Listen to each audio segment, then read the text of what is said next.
Ребята, доброе утро.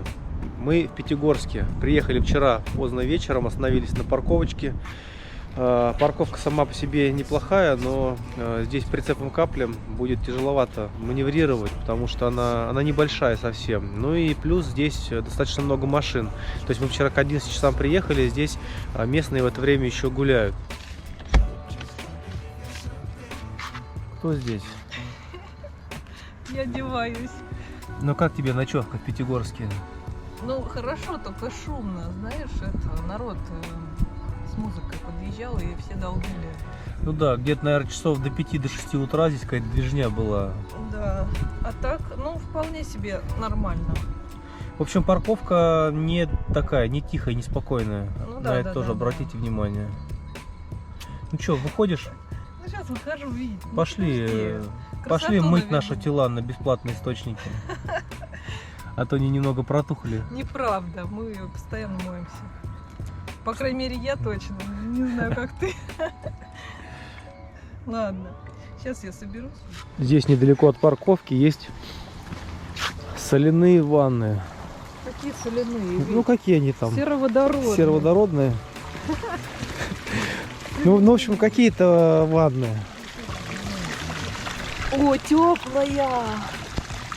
Ну, сколько градусов, как думаешь? Ну, градусов 25. Ты полезешь мыться? Я мыться, это не для мытья, видите. Это для того, чтобы оздоравливаться. Ну, пахнет.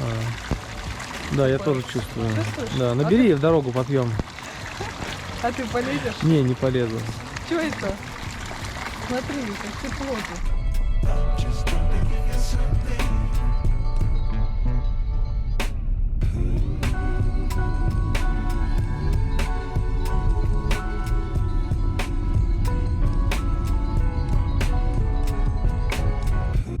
Первое впечатление от Пятигорска. Мы, конечно, прям совсем по касательной в центр не заезжали. Много таких зданий старых. Везде здравлечебницы какие-то, санатории. Прям вот чувствуется такой Советский Союз в хорошем смысле этого словосочетания. Ну, а мы едем дальше в сторону Эльбруса. Вот она, реклама для путешественников. От Пятигорска в сторону поселка Терскол в районе 150 километров. Дорога пока хорошая. Едем в его сторону. Что ты ожидаешь от Эльбруса? Снег. Еще что ты? Холодно. Снега и холода? Что на тебя вообще не похоже. Нет, ну, Еще до полной картины ветра скажи. Не, ну не ветра, да. Ну, мне кажется, там просто красиво. И, ну, если нам с погодой повезет, я не знаю, там уже сейчас облачно, смотри, везде одни облака, и может быть вообще нифига не видно быть. Да? Такое тоже Да. может быть. Очень вероятно. Ну, в общем, я ожидаю просто, ну, чего-то необычайного, красивого.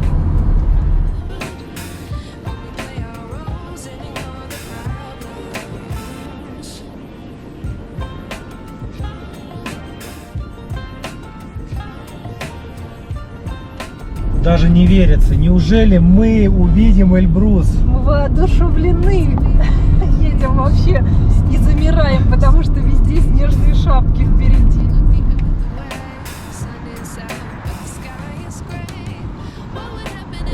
Мы все ближе, видите? Да.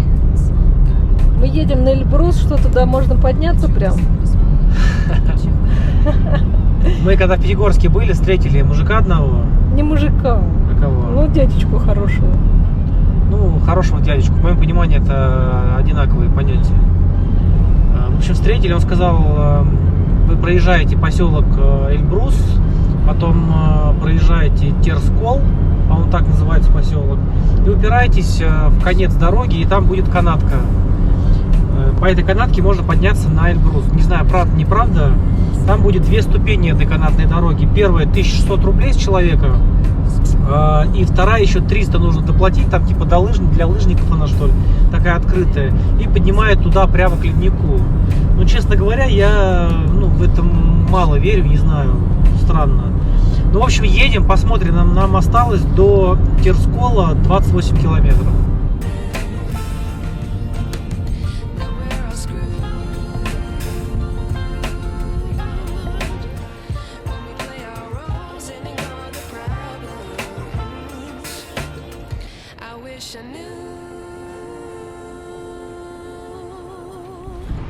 В общем, кто хочет подняться на Эльбрус, забивайте в навигатор Терскол, поселок, едьте все время прямо. И уже когда будете подъезжать, увидите шлагбаум, и справа, слева здесь будут парковки. Стоимость 200 рублей, ну вот нам времени обозначили, я так понимаю, день. Ну и как бы еще плюс 100 рублей, то что у нас прицеп. Пройтись отсюда от парковки как бы метров, наверное, 200-300 уже до подъемной, ну, до канатной дороги. Подъем состоит из нескольких частей, а точнее их 3. Первое, это получается у нас, ну, грубо говоря, вот, наверное, мы здесь вот садимся, да, либо здесь. Ну, собственно говоря, вот первое, да, 3000 это станция Кругозор. Вторая отметка это уже станция Мир, получается 3500. И третья точка станция Гарабаши, 3800 над уровнем моря. Но третья точка открыта не всегда. Нам сказали, что где-то 50 на 50. Как бы утром была закрыта, но может быть сейчас она будет открыта. Посмотрим. На третью точку отдельно нужно будет доплачивать билет в ожидании нашей кабинки. Каждые 15 минут они здесь ходят. Вот таким образом она выглядит.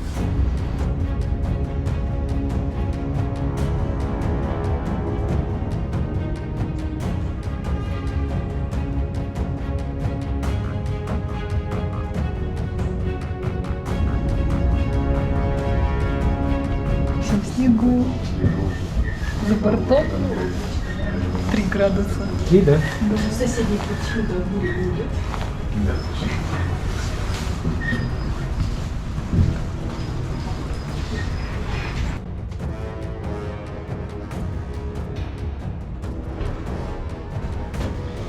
Преодолели первую часть подъема и сейчас идем на вторую очередь. Мы сейчас находимся на высоте 3000 метров над уровнем моря.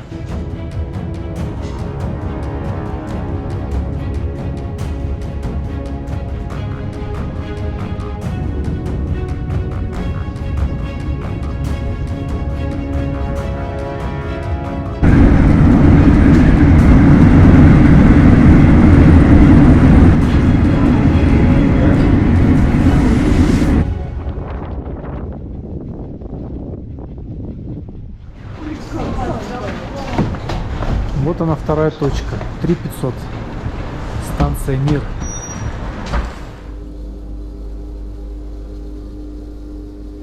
Вить, сбылась твоя мечта попасть на Эльбрус? Друзья, давняя мечта моя попасть на Эльбрус. Просто так это как-то неожиданно, спонтанно у нас получилось сегодня. И просто это такой кайф вообще здесь. Ну, не знаю, в очередной раз скажу, что ощущения мои очень неоднозначные. Посмотрите, здесь сколько снега. Просто снега полно. 3500 сейчас высота у нас. Ну, очень красиво здесь. Погода плюс 3. Мы поднялись на вторую точку по высоте 3500. Еще я слышал, как бы, что есть возможность на 4 там с чем-то залезть. Ну, не знаю, как погодные условия позволят, не позволят. Но Эльбрус, он великолепен. Я просто представляю, по-хорошему завидую ребятам, которые вот именно своим ходом поднимаются. Мы-то что, туристы, так поднялись, нас подняли вверх. Солнце здесь прям я чувствую. Я вот очки не взял, к сожалению, прям выжигает глаза. Очень хорошо. Ты счастлив? Я очень счастлив, да.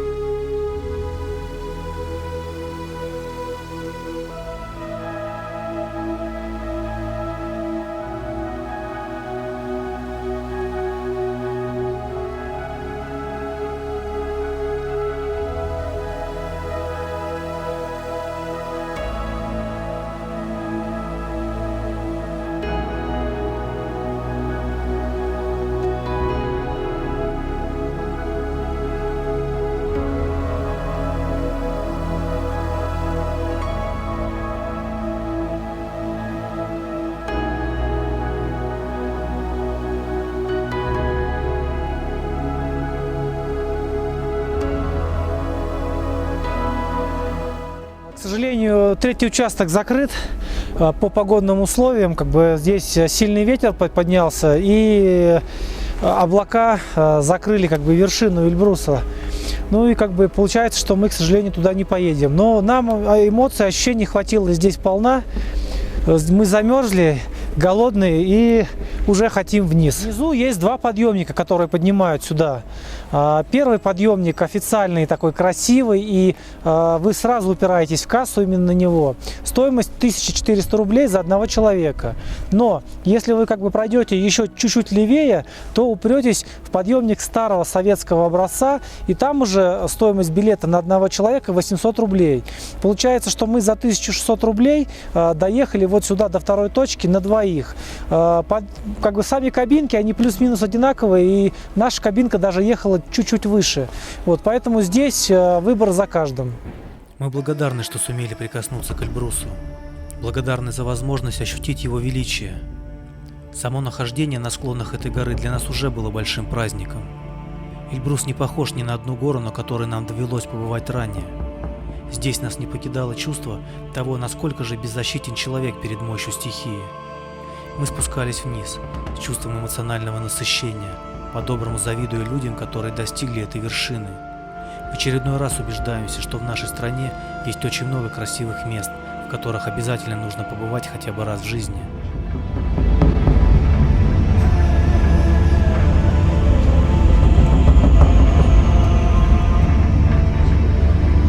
Ну а перед тем, как ехать, сначала надо подкрепиться. Кать, что у нас там, расскажи. Из еды сегодня вкусненького. Чем ты будешь нас кормить? Хинкалями. Правильно, хинкалу, а не хинкали. Нет, он ни разу не был. Да? О май гад. Кудесница Катька налепила. Ну что? Ну что я как уродец тут? Ну почему? Посмотри. Обалдеть. А что еще будет сегодня что-нибудь у нас? Помидор. И помидор. Хинкал и помидор. Вот Хинкали. что нужно, чтобы туристов подкрепиться в дороге. Хинкал, правильно, не хинкал. Нет, хинкал это другой. Да? Да. Ребят, рассудите нас в комментариях, как правильно, хинкал или хинкали? Ой, есть как хочется, а? Давай еще крышечкой накроем, чтобы они пропарились. Давай. На ходу еще вкуснее, да? А еще, когда ты находишься при Эльбрусе, Надо бы еще, конечно, сметаночки, но не сейчас. очень вкусно. С мясом. Творческий хаос Коробков.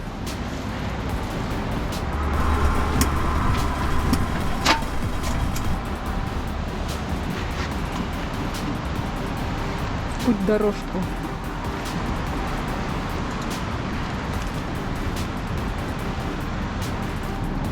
У нас еще остались такие сладости. Из Осетии. Если кто будет в Владикавказе, какая кондитерская, как называется, Кать? Синбон. Синбон. До Ватера 23. Очень вкусная там еда. Подтверждаешь? Медовик. Не пожалеете. Едем дальше.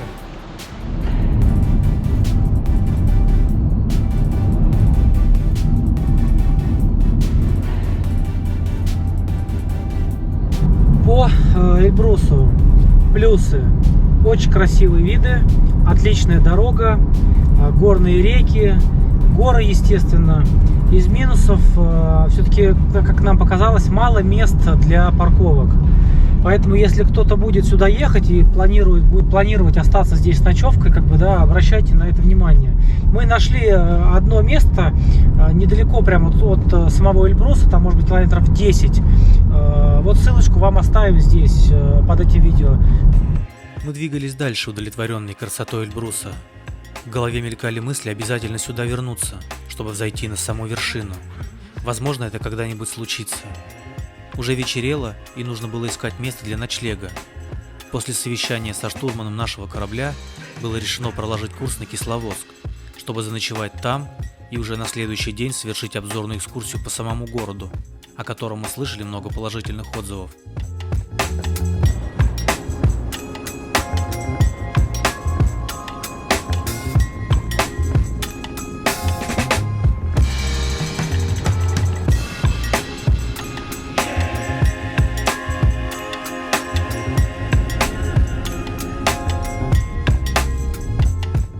От Терскола до Кисловодска 200 километров пути, или чуть больше 3 часов по времени.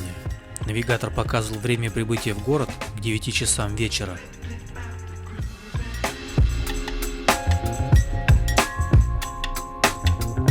Мы остановились в черте города Кисловодска, недалеко от гостиницы «Узбекистон».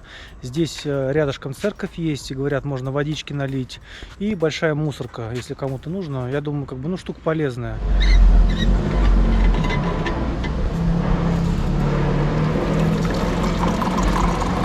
Попьем чайку. С чего у нас сегодня чай, Катя? Спать. Чай с медом и с пирожными. Да, для тех, кто в теме, у нас сегодня не московский чай. А какой? Ну, с медом, с заваркой. Это кисловодский? Нет, это Московский эльбрусский чай. Мы же его сегодня в Эльбрусе делали. Эклерчик будешь? Да, эклерчик буду я. Эклерчик обязательно. Вот он. Остатки роскоши. Да, так сказать, на ночь подкрепиться. Такой вид, правда, не очень, но вкусно. Ну что, какой у нас на завтра план действий? Давай сначала заедем, водички минеральной попьем. Здесь есть бювет, место там, ну, по навигатору от этой парковки, там километра 3, наверное. Заедем, водички попьем. Да, они с 7 утра. Ну, я вот с женщинами разговаривал, они с 7 утра. Давай.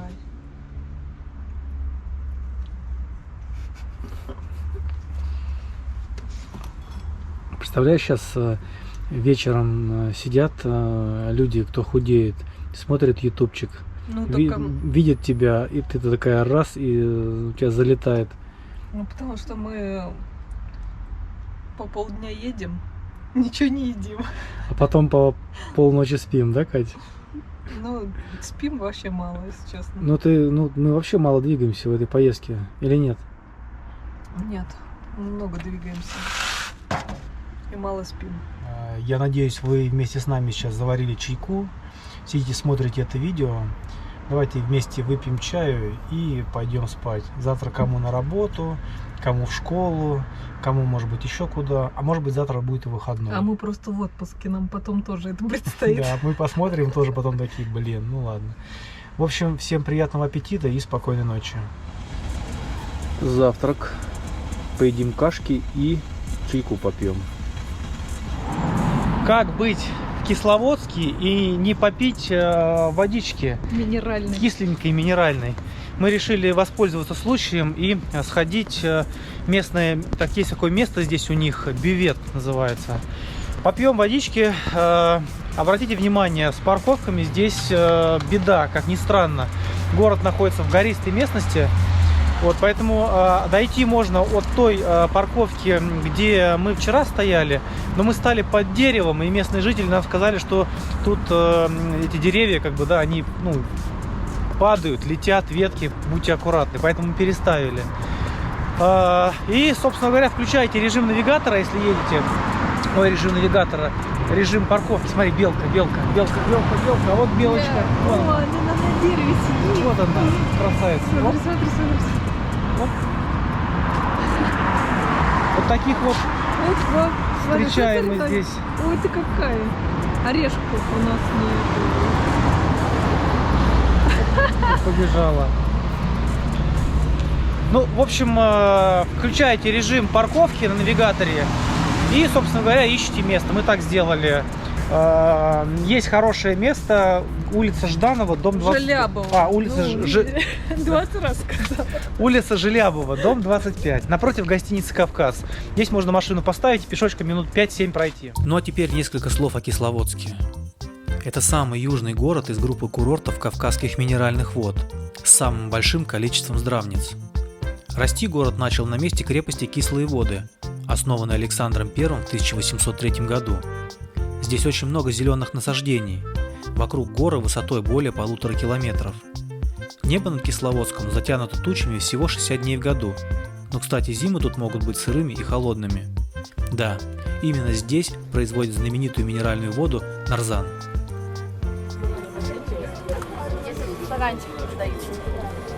Мы пришли в галерею нарзанов, и сейчас попробуем водички и сульфатный, и общий нарзан. В общем, расскажем вам о своих ощущениях. Пробую сульфатный холодный.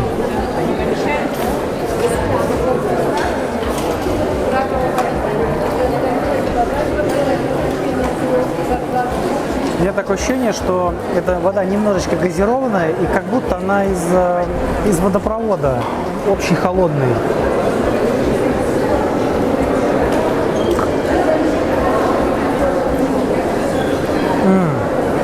Это самый вкусный.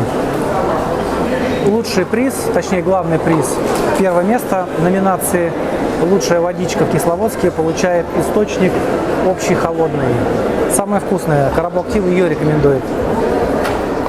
3-литровый нарзана нальешь? 3-литровый? Да. У меня нету. Я б налил. Или 5-литрушку надо в дорогу ведь. Чтобы я тебе туалет заправлял каждый час. Не мне, а тебе. Итак, бюветы – это специальные павильоны над скважиной минерального источника. Их несколько, и они бесплатные. Но имейте в виду, что тару для воды нужно будет взять с собой или купить на месте. У бюветов есть свое время работы, они открываются 3 раза в день. В завершении видео хотели поделиться небольшим интервью с 2 интересными людьми, которые расскажут о своих ощущениях от Кисловодска. Нам очень хочется, чтобы пенсионеры также любили путешествовать и также радовались жизни, как и они. Добрый день, передача Кисловодск ТВ. Подскажите, пожалуйста, что вообще российского туриста манит в Кисловодск? Почему вот сюда такой большой поток туристический? Добрый день. Во-первых, город очень красивый. Это как маленькая Швейцария. Здесь настолько гостеприимные, дружелюбные люди. Они так хорошо принимают. И здесь сам воздух. Здесь все настолько пропитано красотой, какой-то добротой. И заряжаешься вот этой энергией. И лечит воздух, вода, воздух, вот эта атмосфера. Люди все улыбаются, люди все красивые, все никуда не торопятся. Это так здорово, когда ты просто вот встаешь, и тебе не надо никуда бежать, ты ни о чем не думаешь. Это уже такой позитив. Ведь что нас все время портит? Это нервная система, от которой начинаются все болезни. Нервная система в порядке, ничем ты не болеешь. Поэтому прекрасно, достопримечательности. Дом-музей Шаляпина я вчера посетила, я была вот в восторге. Я только узнала немножечко нового, интересного, что здесь вот все. Сегодня тоже Ледовые водопады, замок коварства и любви. И все прекрасно, все прекрасно. Парк, да, мы поднимались, да, мы очень много прошли. И прошли сами без электроавтобуса. Дошли до долины Роз. Прекрасно, красиво. Во-первых, очень молодцы люди, которые ухаживают за этим. Что вообще все не соринки, нигде не пылинки. Чистота. Деревья все красиво, очень постриженные, ухоженные. Настолько даже вот это приятно смотреть. И хотя это не эти работы, но это работа видна, когда ты все это смотришь, это же все за этим труд стоит. Это же не просто так, это не само все делается. И поэтому тоже большая благодарность, конечно, руководителям и администрации, кто это все создает и кто за этим всем наблюдает и смотрит. Всем привет! Спасибо. Скажите, а вы первый раз в Кисловодске? Да, я первый раз, вы знаете, превзошло все мои ожидания. Я, конечно, слышала очень много о этом городе. У меня одна приятельница, она почти что каждый год здесь бывает, и она много рассказывает. Я много слышала об этом городе. Но то, что я увидела, превзошли все мои даже ожидания. Я просто в восторге. Скажите, а вот на что можно обратить внимание, допустим, пожелания, может быть, там, не знаю, может быть, там, мусор здесь есть, или что-то есть что-то, что не совсем понравилось, что можно улучшить здесь? Вы знаете, знаете, Ну, честно, нет, не да, заметили, вот честно. я не вот, критик, да, и просто я тоже, ну, бывала я много путешествую, и в сравнении даже с другими городами все очень достойно, и все есть. И доступно, да. И доступно, да. Можно, как говорится, на любой кошелек. И люди с небольшим достатком, и с хорошими средствами можно достойно провести время. Так что Вот все, пока спасибо не нашли, большое. да, вот пока еще не встретили отрицательное что-то. Вот все положительно, вот в таком восторге. Вот действительно, я тоже вот первый раз в таком восторге, это просто чудо. Красота неописуемая, парк это вообще волшебство. Там, пожалуйста, мы сегодня занимались там спортом даже. Да, на тренажерах немножко Тренажеры, попробовали, красота. хотя дома этим не занимаемся. Да. А здесь, когда оно само захотелось. Люди никуда не спешат, красота, все улыбчивые, красивые, счастливые. Вот действительно город отдыха, сказка. Вот попали в сказку на самом деле. Там вот ездим отдыхать на море, там туда-сюда, и суета это. А здесь нет. Вот здесь курорт на самом деле отдыха. Отдыхаешь, получаешь только положительные позитивы. Водичку пьем в меру. Нас предупредили. Халява в меру. Вот, так что прям мы очень довольны. Приедем в Волгоград. Мы сами с Волгограда. Вот, я работаю в парикмахерской. У меня вот вся моя смена съездили в Кисловодск. Поэтому я первый раз думаю, нет. Мне уже вроде я пенсионерка, а я еще ни разу не была в Кисловодске. Думаю, нет, надо съездить Что обязательно. заниматься? Чем еще пенсионерам заняться? Только вот туризм. Нет, ну мы Такой пенсионеры российский молодые, туризм. Мы которые еще приветствуем, работаем. Да, мы приветствуем российский туризм. Молодцы. Самое главное, дома не сидеть. И у нас Нет, наша нет. Россия, она просто такая многогранная, такая Совершенно разная. верно. А мы ее мало знаем. Надо изучать, ездить. Да, мы с вами согласны. Отдыхать надо обязательно. Год, 2-3 раза обязательно выезжать.